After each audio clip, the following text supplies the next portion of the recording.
This high school student wants to know if it's worth paying triple to go out of state for college. And I think the answer is generally no. Now, there are a lot of variables here. So let me first limit the conversation to public universities, because in that case, if you stay in state, you have an advantage because in-state students pay a lower tuition than if you come from out of state to the same university. And in that case, the flagship public universities in many states are great schools, and you can get an excellent education there. The University of Arizona, the University of Florida, the University of Virginia, the University of Iowa, these are all very good places, and there's a lot of faculty in those universities that are really good, and you can get a lot out of going to that school if you put a lot of effort into your own degree. Those students that put much more into their degree, they get a lot out of it, regardless of what university they ended up picking. That said, however, there are many differences between universities, and some universities are much higher ranked than others.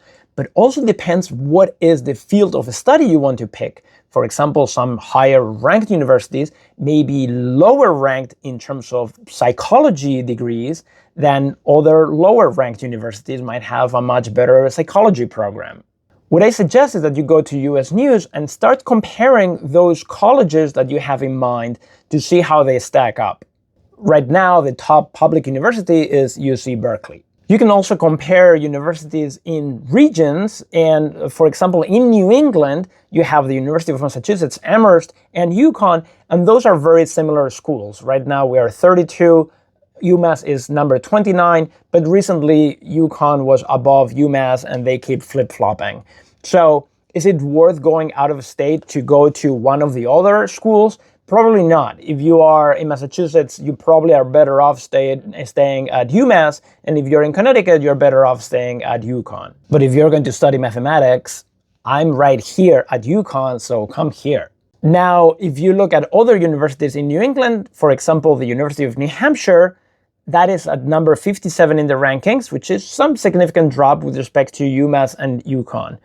Is it worth going to UConn instead of New Hampshire and pay about double the price?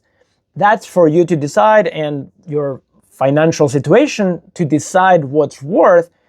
I think academically, it would be better to move to one of UConn or UMass, but you are going to get a great education regardless if you really put a lot of effort into making the most out of your program at a place like New Hampshire. And the same is true for UVM or Rhode Island. But at this point, we're at number 79 in the rankings, and I would really try to consider the differences between, say, Rhode Island and a school that is higher ranked like UConn or UMass. And I would personally recommend that you try to get to a higher ranked school in this case. But again, you can get a great education here too.